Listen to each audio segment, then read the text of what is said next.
Hi, my name is Galen McCown of Galen's Games, and today I'm going to be showing you how to play Kickabout. This is one of a series of 4 Mint 10 games that's coming to Kickstarter March 24th. This one, like all of them, is a 1 to 2 player game.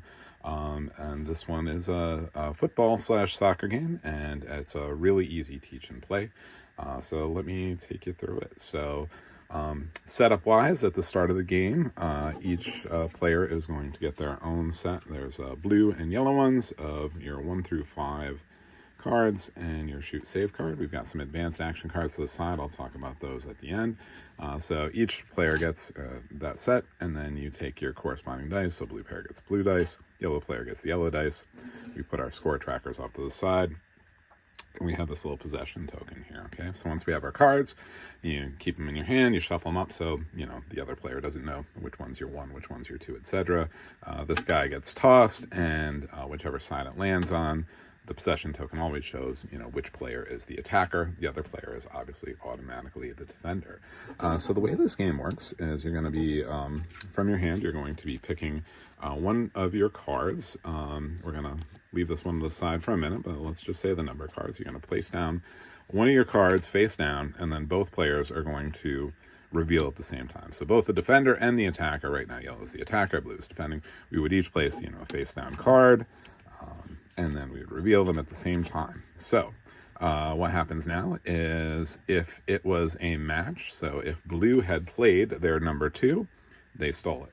So all you're trying to do as the defender is match the attacker's card, and as the attacker, you're trying to not be matched. So definitely luck in the beginning. There's more skill as it progresses.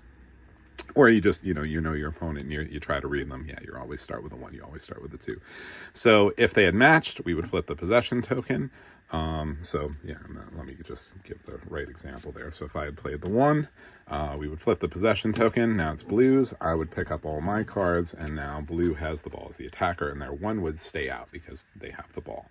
If they didn't match, I played the 2, they played the 1, they did not match, what's going to happen is the attacker's card, the attacker card stays out, and the defender card goes back in their hand, right? And so now this is a completed pass, and we play again, right? And so I put down another card, and again, they would put down a card, we'd reveal at the same time.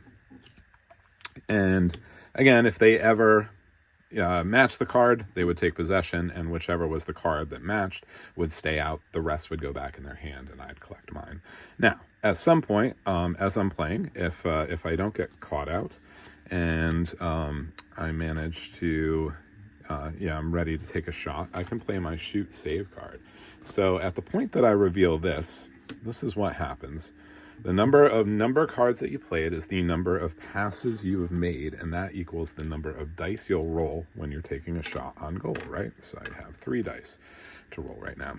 The last number card you played is your goal to have a shot on, it's your target number for your shot on goal. So as I roll these, anything, if 5's the last one that I played, any die I roll that is 5 or under is going to be a shot on goal. So the 5 is obviously a very good attacker. If I had played, a 3 last, I'd be rolling 4 dice in this case, but only 3s or under would score, etc. So there's a little bit of knowledge of, people typically want to have the higher attacker numbers later on. But then again, you can psych out your opponent too. So at this point, let's say it's this. I would be rolling 3 dice. I'll go ahead and roll them now. Everything 5 or under is going to be a shot on goal. So I have 2 1s and a 6. The 6 is missed. The 2 1s are shot on goal. As the defender, what happens is if they had played their shoot save card, so if they played the save at the same time I played my shot, they would be rolling with 3 defensive dice.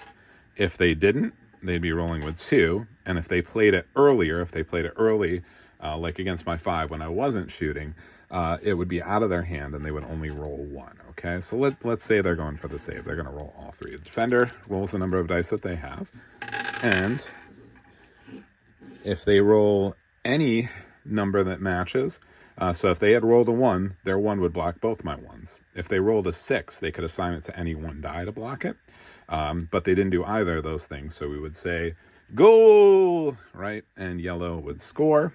I would take one of the score tokens, and possession would change, and we'd take our cards back, and we'd go to the next round. Short game is played first to 2. Longer game is first to 3. Both of them tend to go pretty quickly. There's also a timer element with these. So say they had managed to, roll that 1 and block. No matter what, when a shot on goal happens, possession changes later, right? So, goalkeeper would have caught it, and now it's Blues possession. What happens is that instead of taking this as a score, one of these would be discarded as kind of a timer, because if this pile runs out, the game ends immediately, and whoever's ahead wins. If it's a tie, it goes into sudden death. The only caveat to that rule is you cannot win by missing a shot, which means basically if there's 1 left and I am, ahead in the game 2-1, let's say, it's 2-1, and there's only 1 of these left. If I miss, this doesn't go out as a timer. It can only be gained as a goal. And that is it for the basic game. Let me take you through the advanced action cards really quick.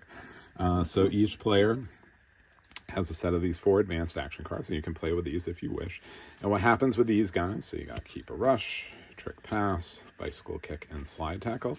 What happens with these is at the start of the game, you shuffle them up and you leave them in a face-down pile nearby.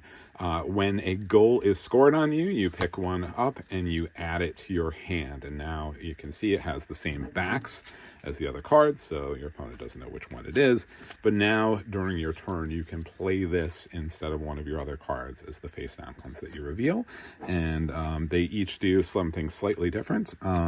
So for all of these, you can, all advanced actions may be discarded to re-roll one of your dice. So you can, even if you don't need the specific one that you have, you can discard it from your hand to re-roll a die. So they always have that value, but otherwise, some of the things they do. So a bicycle kick. Take a shot. So it works just like the shoot save card, right? It's just like this, except that your attacker number is now unblockable. So again, in this case, if any of those were a 5, it just simply can't be blocked when I play this. These are all one-time uses, so if I play the bicycle kick, whether I score or not, that bicycle kick goes into a discard pile, can't be used again for the rest of the game. All right, let's take a look at, I'll just go in the order of these. Slide tackle. So you're going to be playing these as a defender, right? And so if you play this against a 1-5 that your opponent reveals, remove that card from play for this and the next turn.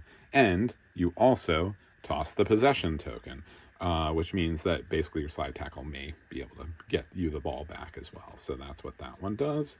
Next, we got the trick pass. Move one of your played cards to the front. And so let me cover that part of it really quick. So, for example, say I had actually started with my 5, and I'm playing along, and I play the 3, and then I play the trick pass. I'd be able to move. This is what it means, move to the front, as if that was the last card I played. So you can actually get a card back that you've already played and put it in front. Randomly remove 1 defender card. So you'd pick from your opponent's hand and place it down face down. You randomly remove 1 defender card for this and the next turn. So they're down a man basically until they get back up from that trick pass. Okay, and then and Keep a Rush is the only one I haven't covered. So you can play this. This one works a little bit differently than the others. You play this immediately after playing a save against a kick. You toss the possession token before the shot. So you play the save. If you manage to play your save card at the same time they play their shot card, before anything happened, you would flip this, and you may be able to, like a Keep a Rush, get the ball back before the shot even happens. So yeah, those add a little bit of variety, a little bit more to the head game of the game. And yeah, that's it. This one's really simple. It's coming to Kickstarter on March 24th. Thanks.